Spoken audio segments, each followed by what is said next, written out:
Forged on the gridiron in September.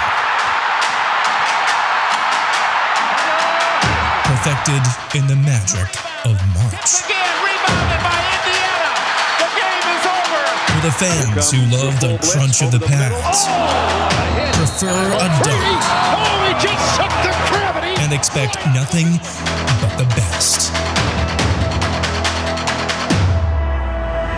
It's Bigger Ten. Here's Steve Deace. Back here again this week on Bigger Ten. I am Steve Deace. That's right. Apparently enough of you liked this with our debut episode a week ago. We decided to keep doing it. Joined by my partner here on Bigger Ten each and every week as well. He is the whitest man in America, our good friend Aaron McIntire. How are you, brother? Doing pretty well. It's true news. I know it's January here in the upper Midwest, but still there's no excuse for me to be this white. Even in July, when Aaron comes in, he often looks at me first thing in the morning and says, "Hey boss, what's that yellow thing in the sky?" The big yellow one is the sun. Indeed. All right, let's get to it without further ado. As we start off each and every episode, we get to the big 5 topics here this week on Bigger Ten. And let's begin with some rest in peace. We've lost some Big Ten luminaries in the last couple of months. Hayden Fry, the man that really reset the board in Big Ten football. Not just did he resurrect Iowa football, which he did. What is it? 2 decades of losing seasons in a row before he arrived, but he broke up the monopoly, the duopoly of the Big Ten and the Little Eight of the Bo Woody era. He introduced modern NFL-style passing to the Big Ten, and over the next decade, Iowa and 5 other Big Ten teams went to the Rose Bowl, an era we had not seen since the league didn't let you go to the Rose Bowl 2 years in a row way back in the day. And he did it with a certain panache, or panache, if you prefer. There was if the kids today, if we had Hayden Fry today, they would have said he had some swag. A couple of my favorite Hayden Fry stories that were told to me by Reggie Roby, one of the great punters in football history I got to be good friends with towards the end of his life. And he was with Hayden on that first 81 Rose Bowl team. And a couple of stories that he had heard secondhand from teammates of his that played at Iowa later. And there's one story about Iowa's great kicker, Rob Houghton, who beat my beloved Wolverines. And one of the most famous 1-versus-2 games in Big Ten history, college football history, October 19th, 1985, Iowa against Michigan, number 1 versus number 2. And Houghton made the kick there at the end of the game. Well, he got switched to kicker. He was originally a punter when he came to Iowa. And in the middle of one practice, Hayden Fry is on a rant because the team is embracing the suck and he's letting them have it. And in the middle of this meltdown, the kickers are off in the distance, Aaron. In the middle of this meltdown, all of a sudden, like a missile, comes this shanked ball right in the middle of this Hayden Fry meltdown, and it smacks him right upside the head and nearly knocks him to the ground, and the team is stunned. The team doesn't know what to do, and Rob Houghton's like, my college career is just ended today, and I will be paying for my education somewhere else. And without skipping a beat, Hayden Fry turned right around on him and said, "Young man, if you've got aim like that, we've got to switch you to kicker. You're playing the wrong position." And he would go down as maybe the greatest kicker other than Nate Kading in Iowa football history. And then another personal favorite of mine, courtesy of Reggie Roby, is there was a group of high school seniors to be visiting Iowa one spring practice. This was the spring leading up to the 85 season when they were number 1 in the country for 5 weeks. And these are, young Iowa kids, they're, a little skinny, underdeveloped, shall we say. They haven't hit their prime yet, but they're recruits. They've got potential. And Hayden is showing them around the facilities. Iowa was like the first team to have an indoor facility with the famous bubble that it had back in the day, and the locker rooms and the pink locker rooms that everybody knows about. And the team had just finished spring workouts, and they're showering up. And out of the shower comes the great Ronnie Harmon. Who, of course, sadly ended his career at Iowa by fumbling 4 times in a Rose Bowl. But before that, could have maybe been the greatest running back Iowa ever had.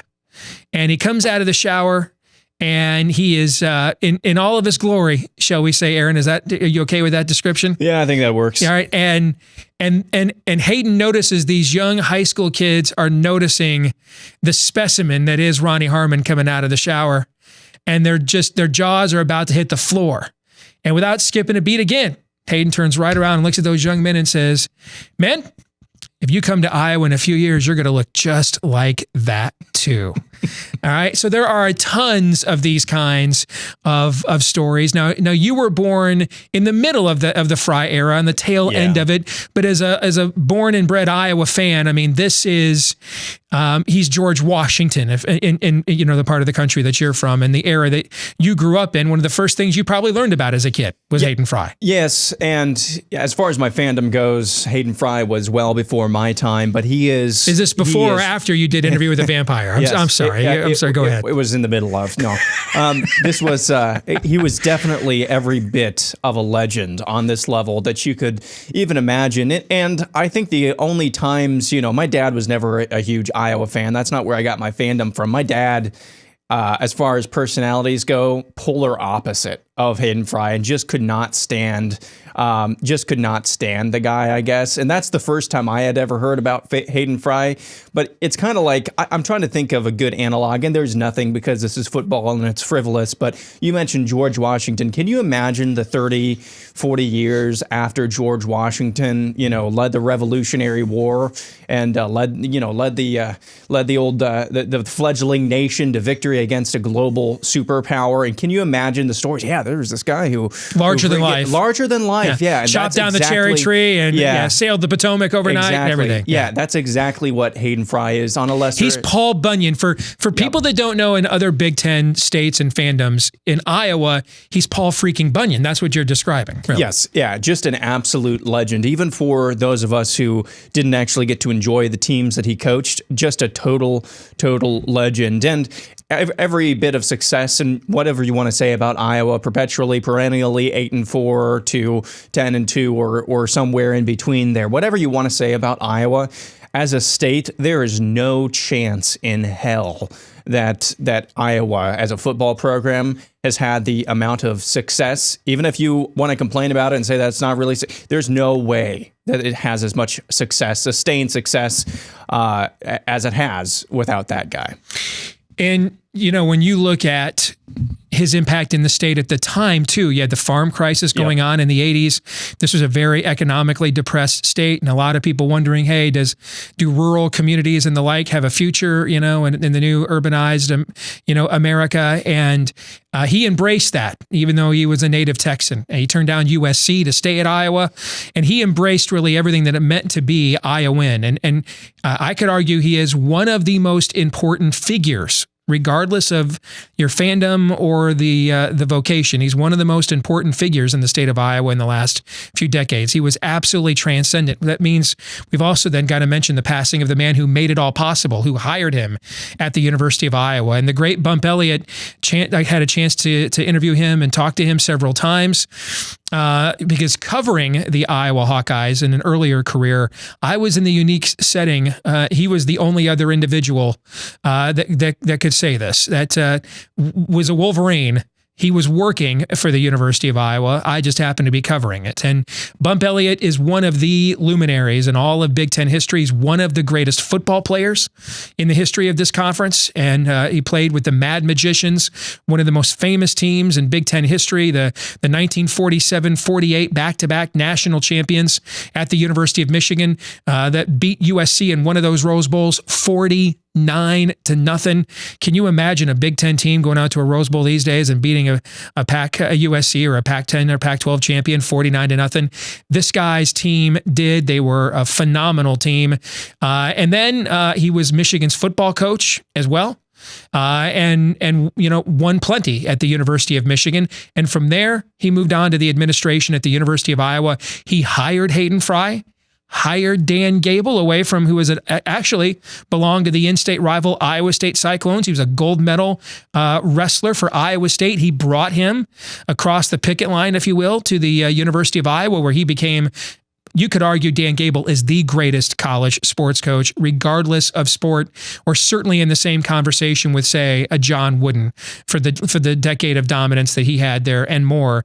At Iowa, hired Tom Davis and his very successful tenure for Iowa basketball as well. So we're talking about a guy that, from a Big Ten perspective, what he did as a player, coach, administrator, this is, now he's a little before both of our times, but you're talking, Aaron, about one of, you just read the bio on a Wikipedia. Yep. This is one of the most successful men in the history of the Big Ten Conference. Yeah, there's no doubt about it. And again, we don't want to blow these things out of proportion, but it's not. I don't think it's right to talk about the legacy of some of these guys without actually discussing some of the macro impact that they had, not only on their respective sports that they coached in, but on making things out of nothing. I mean, you talk about the Iowa, and again, I'm always going to default to Iowa because I'm an Iowa fan, but it's kind of in a state. It's in an area that doesn't have naturally a lot of stuff going for it. Bump Elliott, Hayden Fry come along, and they were able to make lemonade out of lemons, if you will.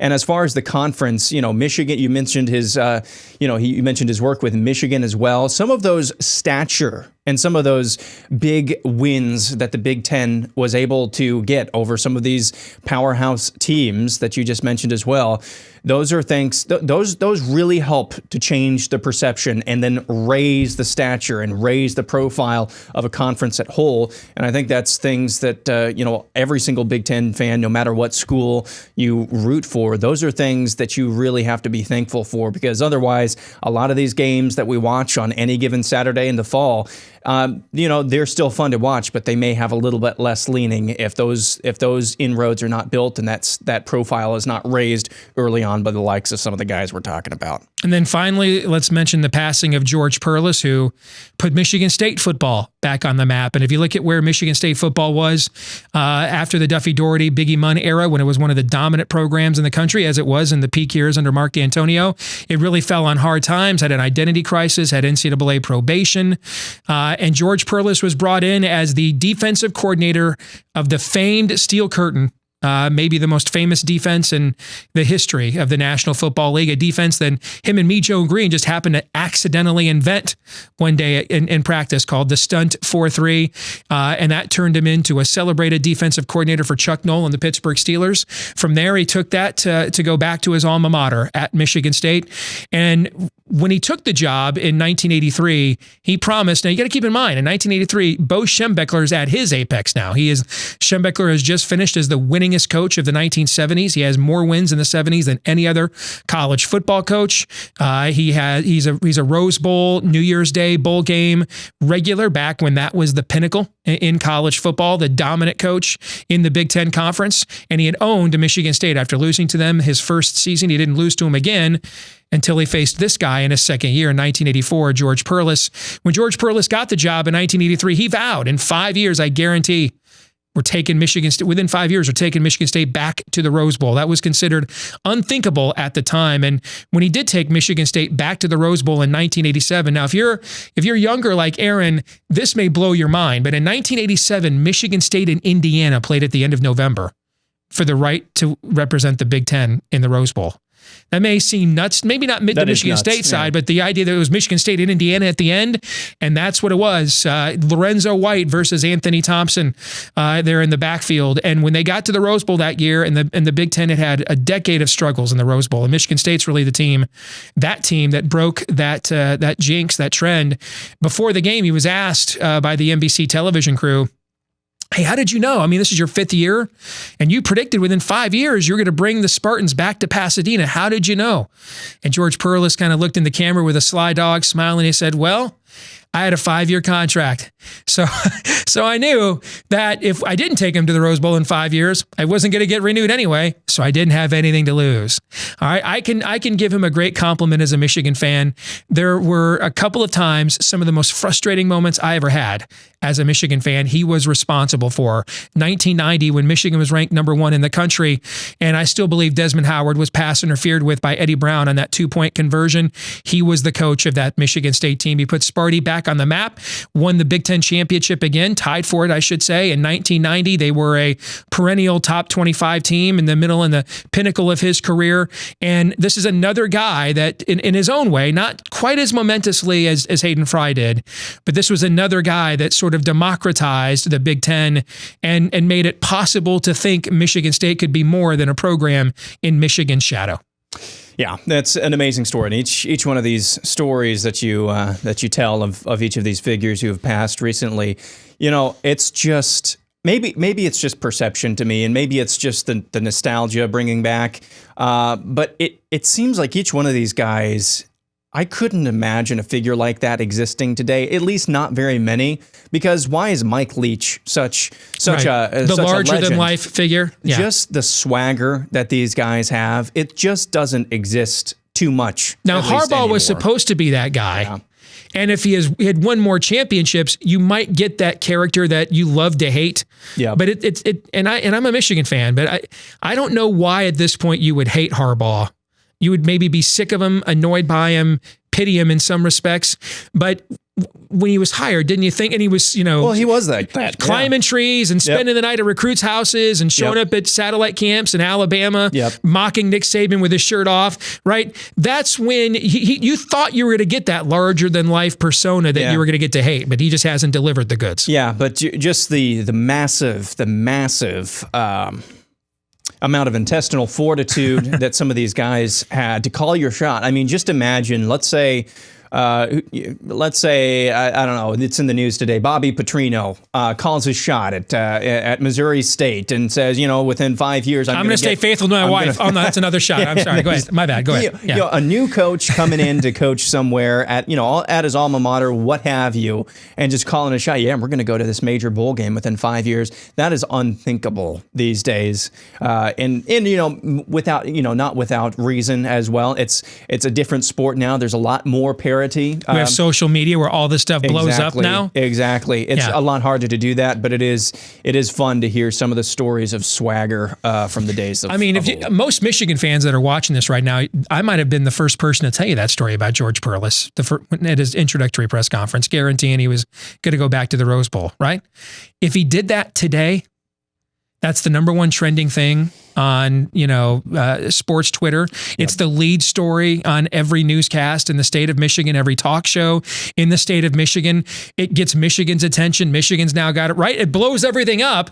And I think that's why you're seeing more and more coaches be guarded about the era in which we're in, because everything now with 24-hour news cycles, and now we've got social media where we've got 24-second news cycles. I think that makes the world, it changes rapidly, which brings us to our next topic. Ohio State basketball's world has changed rapidly, Aaron. About a month ago, the Buckeyes looked poised to be the number one team in the country. Now, they did get off the schneid last night against Nebraska after it was announced 2 starters were suspended while another one has been out with an appendectomy. This program then lost 4 in a row. And if you're looking for a culprit here, in all 4 of those games, they failed to get to 60 points or more. You see DJ Carton there, the outstanding freshman point guard in that photo, but he has been struggling with turnovers and valuing the basketball. We're not used to seeing a Chris Holtmann team. I mean, this is a guy he's as buttoned down as it gets. His teams are very disciplined. And how much of this is something that Ohio State fans should be concerned about? And how much of it is, dude, this is the Big Ten Conference, all right, where right now Rutgers is favored tonight against Indiana, and I actually think the line is short. I think they ought to be favored by more, and it's legitimate, where this league is just so deep, you can't take anything for granted, and we're going to see a lot of regression and a lot of progression to the mean. We just had Michigan State. We'll talk about them here in a second. We just had Michigan State suffer the worst loss in the history of the Michigan State-Purdue series on Sunday after starting 5-0 in the Big Ten. It's just going to be life in this league. How much of it is that? How much of it is cause for concern? Well, I watched most of Saturday's game against Indiana for Ohio State, and then I watched most of last night's game against Nebraska as well. And I think it is pretty much, it's got to be at least 90%. This is just the nutso league that we cheer for. I mean, that's just the depth of the league. There's no doubt about it. The offensive woes, those things are to be expected. When you've got a true freshman point guard that's trying to run the show, and earlier in the season, and I said this back then as well, earlier in the season, it's tough to play cohesive defense. So conversely, you know what? If you're a good offense, or just an average offensive team, it's going to be a little bit easier to score points. Now that teams have played for a month and a half, 2 months. Go watch Michigan in the Bahamas. Exactly. Versus how they look offensively, even without I know Isaiah Livers is out, but still, it's a lot different. The flow of the game is a lot tighter. The traffic is a lot more condensed than it was even against number 1 Gonzaga when we played them 3 months ago. Exactly. So defensively, teams are starting to get it together a little bit as well. And then you just look at the depth of this league. Going back to that as well, there are no nights off. No nights off whatsoever in this league. I mean, Nebraska beat Purdue, who went on to just trounce Michigan State, which I know we'll be talking about in a little bit. So there are no nights off. It's everything comes hard for everybody in this league right now. And so if I'm an Ohio State fan, you know what? You're going to progress back to the mean. This has been a rough patch. I think you're going to see a little bit more progression of the mean, and I think that's the mode that they need to be in right now. Let's go next. We mentioned Michigan State. We teased that. Let's go to them next. A complete face plant against Purdue. I just mentioned a moment ago. It's the worst loss. Michigan State and Purdue have been playing each other in basketball, folks, since before the Great Depression, okay? And it's the worst loss that Michigan State has ever suffered in that series, 29 points. And I hate to say it, but if you watched any of that game, it wasn't that close. I mean, it was almost like Michigan State never even landed the plane in West Lafayette. Cassius Winston with 9 turnovers in the game. 9. In a game. Like, 9 turnovers in a month for Cassius Winston is like, dude, what's wrong with Cassius Winston? 9 in a game. And why I think this is noteworthy is you and I were joking as we were prepping for today's show a few days ago, and I came in here, the embittered Michigan fan, and I'm like, so, is Michigan State just going to get to play all 20 games at home? Because it just seems like they've been freaking at home every night. They've played 1 road game in just over a month. And that was in the really daunting environment of Northwestern. Right? Yeah. That was the only road game they played in a month. And so, they've been off to this great start, but they've almost all been at home. And now they finally get a taste, Aaron, on Sunday of what everyone else in the Big Ten has gotten the full Monty version of with no chaser. Life on the road in this league, and something to keep in mind about Michigan State. We talk about regression in the mean. The schedule master giveth and the schedule master taketh away. They got all these home games on the front-loaded schedule. You and I went through the rest of their schedule before the show. Yep. I don't know, folks, how many of you have done this yet. 3 times the rest of this season now. 3 times the rest of the way. Michigan State's going to play 3 out of 4 on the road. 3 times in the last 2/3 of the Big Ten schedule. So your thoughts on Sparty? I will just say it is uncanny. It is absolutely uncanny. Life on the road in the Big Ten this year. It is just filthy. It's brutal. I mean, all of the superlatives, what have you. In Michigan State, they're the only team, I believe, who has had a schedule quite like this, where they've only played. Yes. That was their second true road game. And who's on top of the standing so far? It's Michigan State. Not a coincidence. Yes, it's not. Ohio State was almost number 1 a month ago. They went into this week 13th place in the Big Ten. Yeah. Yeah. And so it's just, again, I don't freak out too much. I mean, this league is too good to not get, I mean, a lot of projections now, I think, have 9 teams going to the tournament. I'm not sure if it's going to be that many, but good grief, if you get 7 or 8 in there, that's a really, really good year. So don't worry. I mean, if you're a fan of some of these teams who look good one night when you're playing at home, like my Iowa Hawkeyes, and just a few days before that, just got almost run out of the gym by Nebraska, don't worry too much about that because this is just the way that life is in the Big Ten right now.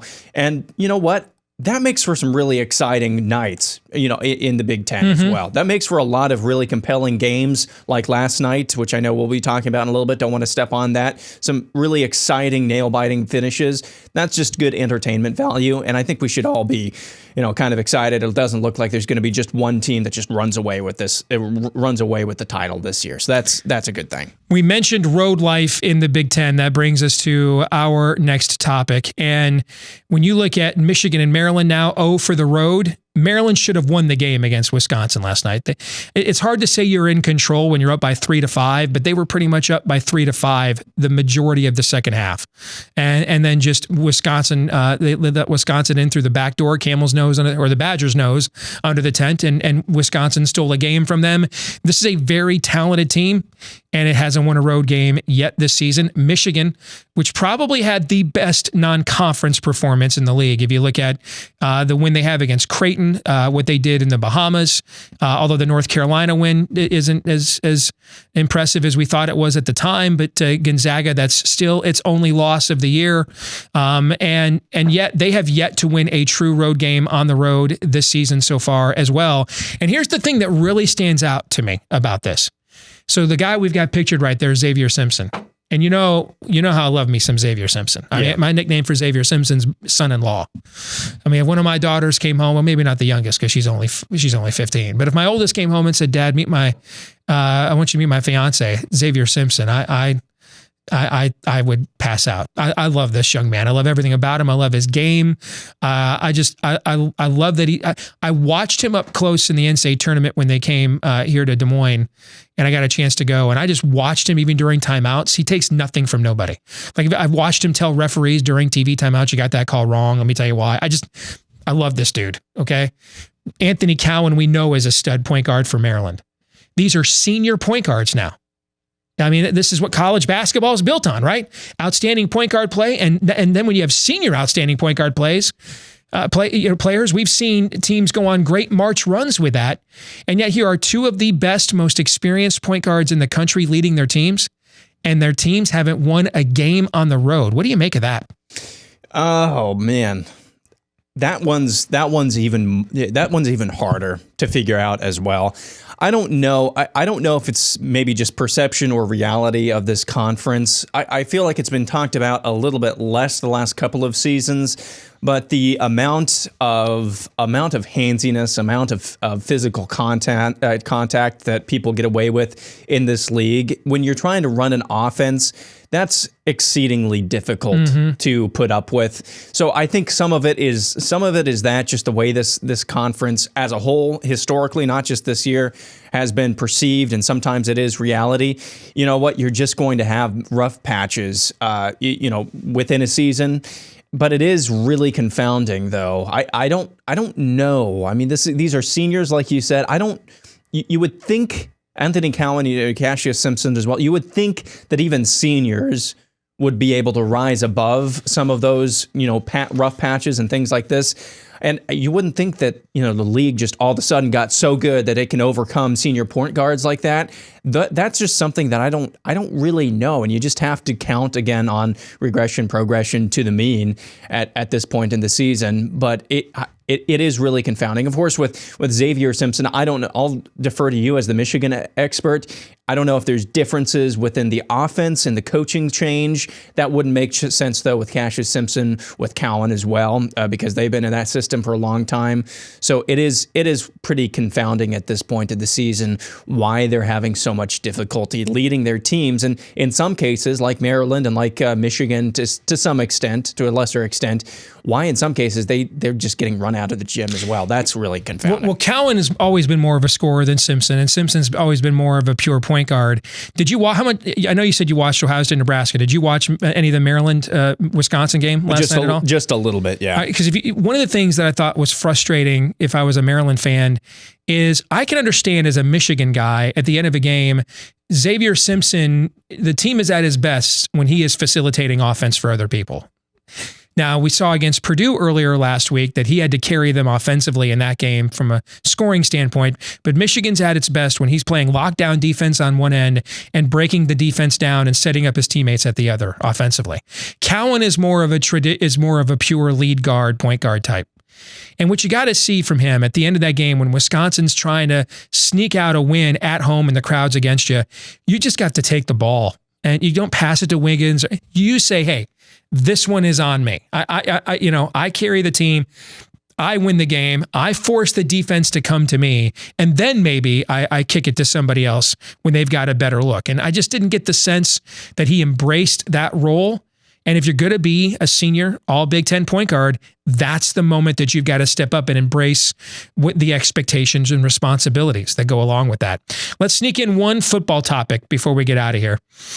And we just had the national championship game on Monday night with LSU beating Clemson, 15-0, national champions. Let's look ahead for next year. Is there a team other than Ohio State in the Big Ten that you could realistically see? Let's not even say the national championship, in the playoff next year? Is there a team other than Ohio State from the Big Ten that you could realistically see in the playoff? I do think there's one. I'll tell you who that is in a moment, though, but I'm going to let you go first. No, not really. Now, when I was thinking about this, I will tell you who I thought of first at this point, and this has been completely blown up in the last couple of days. But I thought with the job that James Franklin did coaching Penn State last season, I thought maybe they are due for some sort of breakout. But now you've got this lawsuit, and I don't know if we want to get into that. We don't have to get into that right now. That could be either frivolous, absolutely nothing, or it could cost him his job, as you pointed out. I could see, though, with the job that he's done and the access to the talent that he has and the job recruiting that he usually does, I could realistically see them, if the stars kind of aligned right, that perhaps they could make it to the playoff. But it's that division. They got to get past Ohio State somehow. And so the answer to the question is, I don't really see realistically right now who could make it to the playoff other than Ohio State, just because they're always standing in the way. I need to see it to believe it with Michigan and basically any other team next season. I don't really see anybody in the West having the firepower. I mean, Minnesota's just been decimated by draft entries and things of that nature as well. So they're completely decimated maybe in a couple of years. And it pains me as an Iowa fan to say that, but that culture is amazing up there. But as far as anybody in the West goes, I really don't think next year. I think in the East, the only team that really came to mind first was, like I said, Penn State. But even then, I don't really think that that's anything close to realistic. Yeah, Penn State is who I was going to go with. Their roster looks a lot like LSU's roster did heading into this season. And they had a season very similar to the one that LSU had last year. And so the question then becomes, can you see Sean Clifford making the big leap? It doesn't mean he has to be Joe Burrow, historically great, maybe the greatest single season in college football history. But Joe Burrow was just kind of considered pretty good last year. Third or fourth best quarterback in the SEC. That's kind of what Sean Clifford is. Do you think he could take a big leap to challenge the guy you've got photoed there, Justin Fields, for supremacy in the Big Ten? Because I think the rest of that roster looks like it's ready to compete. And for whatever reason, they just haven't been as zombified and as ghosted by the presence of the Buckeye helmet when they go up against each other on the gridiron, the way that Michigan has, particularly the last couple of seasons. It's just not a helmet game. They're not intimidated the way Michigan seems to be. But then, of course, you referenced the story. It's just breaking, this federal lawsuit with a former Penn State player, his son, claiming that I don't even know that we want to even give some of these details. They're just disgusting and vile, if any of them are true. And it's one of those stories, I can't see that you would settle this out of court with a non-disclosure agreement, like we agree not to say anything about it. Because if you don't get absolution with accusations like this, you're going to get negative recruited to death. So to me, I think I think this is either totally frivolous or James Franklin gets fired kind of bad. It's that kind of a bad story. And I could see it potentially, in the off season. There's things that are stories in May that aren't stories in October when games are going on, right? This is the kind of thing can dominate national college media in May because there's nothing else happening. And so that story has kind of given me pause, similar to how you indicated about whether I think they could really make that next step next season. Yeah, depending on how quickly this is investigated, this goes through the courts and things of that nature. Even this season, instantaneously, this could hang over the program like an albatross throughout the offseason. So those formative days during spring ball, while you're trying to get ready for the next season and trying to stay in, those types of things tend to wear down on the psyche and the mood around a program. And so depending on how much this thing really sticks around, yes, I think it could be a major distraction for Penn State come next season. We will take a quick break, and when we return, it's our weekly game of Would You Rather next. Bigger 10 is brought to you by Michigan Podcast. If you like what you're hearing today and would like to support us, head on over to Patreon, patreon.com/Michigan Podcast, where if you live somewhere where sports wagering is illegal, you can find Steve's picks for various games. So far in basketball, college basketball this year, he's been on fire. That's patreon.com/Michigan Podcast. You can get his game day picks, which he posts almost every day now for just $5 a month. In the process, you can say thank you for creating this podcast on YouTube or via podcast, wherever you listen. Patreon.com/Michigan Podcast. Back here on Bigger 10, let's play our weekly game of Would You Rather. Aaron, are you ready to go? I've got one for you. All right. Sounds good. All right. So, Aaron, would you rather the NCAA Tournament Selection Committee go by Ken Palm's analytics? And they incorporate some of these efficiency analytics into the net rankings. But would you rather have them go strictly by Ken Palm's analytics in seeding and selecting the field, or the net rankings that they're currently using, which we know some of the formula, but not all of it?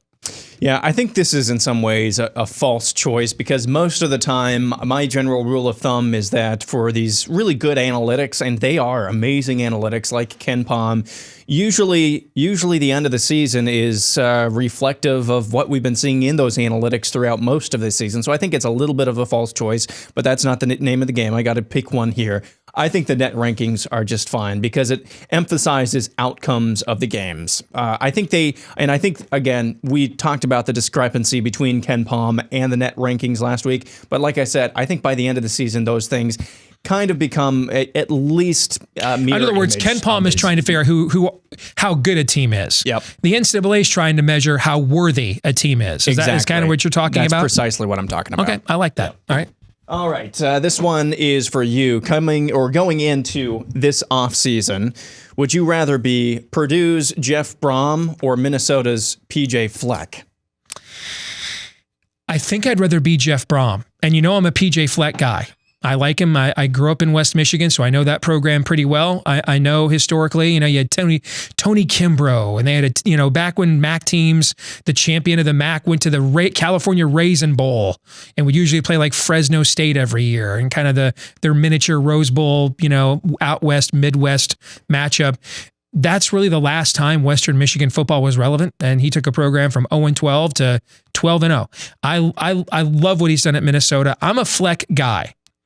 But I'm a little concerned, though, when, there's a viral video going around about this charismatic presentation he gave at the American Football Coaches Association convention this week. And, I'm a culture guy, and I think that stuff's great.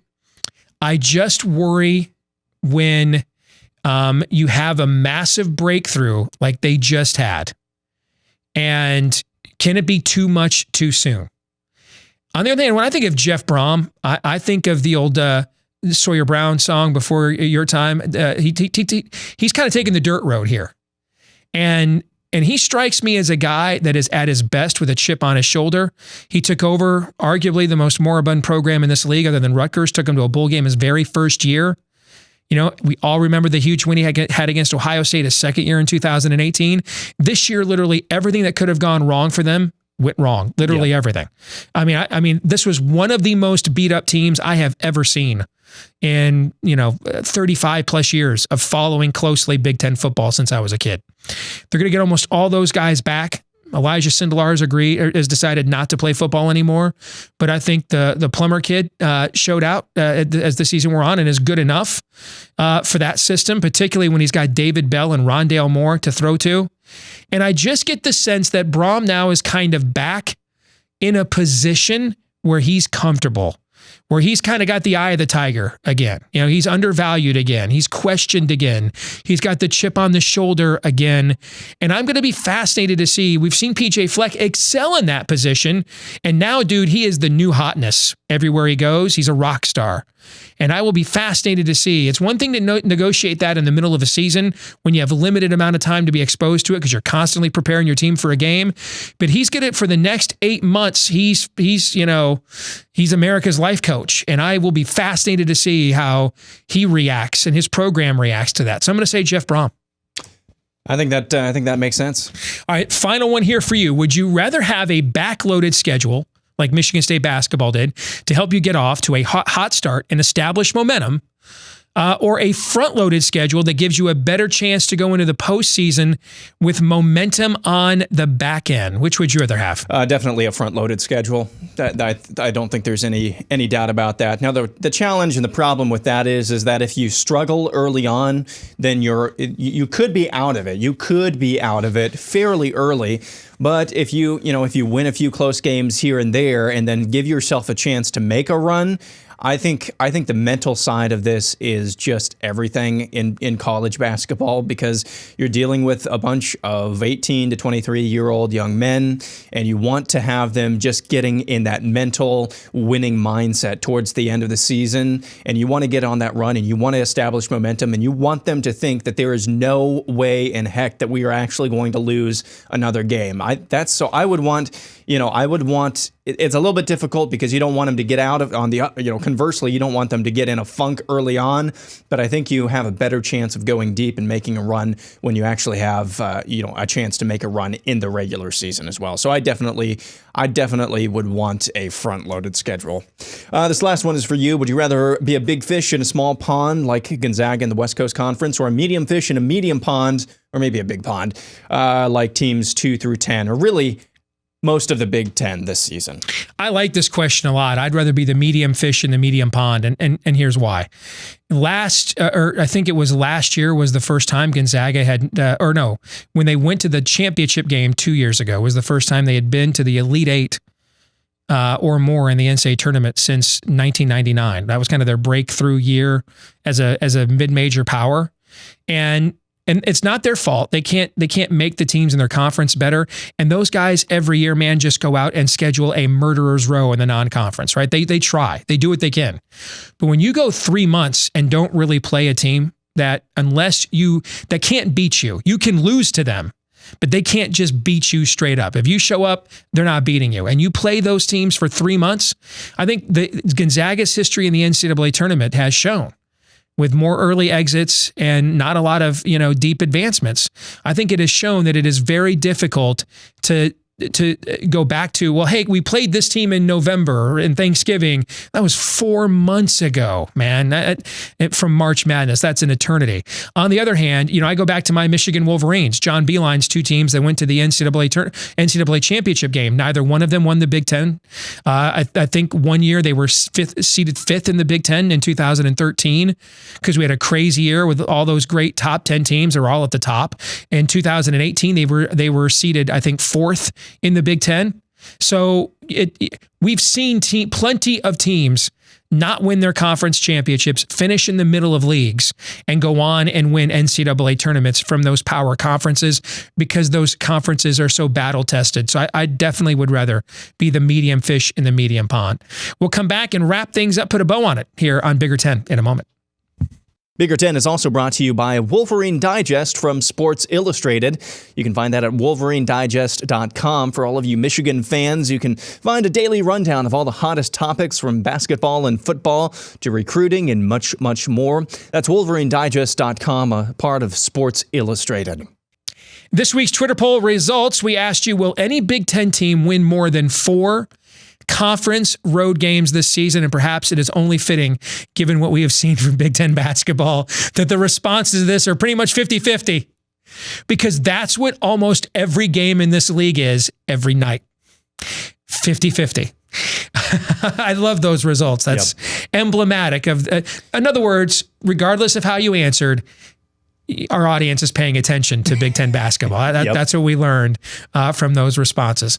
This week's question of the week comes from John. Has the Big Ten ever had this many teams with at least 2 conference losses this early on? Well, I'm a lot older than you, Aaron, so I'm not going to defer to you on history, but I can't think of a time that there were this many teams. And I guess you wouldn't have to go that far back, because we've only had 14 teams since 2011, I think, right, 2012. Yep. So in the last 8 years, have we had a time when this many teams already had 2 losses?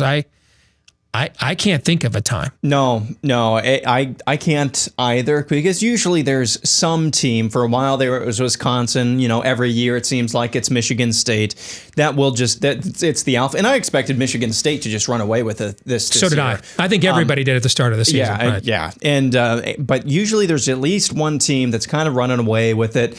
This year, and it's not, usually you would look at this and just on its face, if you were dropped in onto the face of the planet from Zebulon 5 and you looked at the Big Ten standings, you think, well, this is a kind of a bad conference. It's just a mediocre. It's not that. It's a really good conference, and that's why there's so much parity this year. So I cannot. You mentioned the net rankings. Yeah. There's 11 Big Ten teams in the top 52 of the net rankings right now. It's just absolutely nuts. It's fun to watch for sure, but I don't think, and I would hazard, I would probably put money on it, that there's probably never been this many 2-loss teams this early in Big Ten play. That is going to wrap it up for this week's edition of Bigger Ten. Hopefully you enjoyed it. Please remember to like, subscribe, 5-star review, whether it's here on YouTube or wherever you get the podcast version from. However you access us, please consider doing those things to help support us and help us to grow our audience as well. We'll be back at it again next week. Until then, this is Bigger Ten.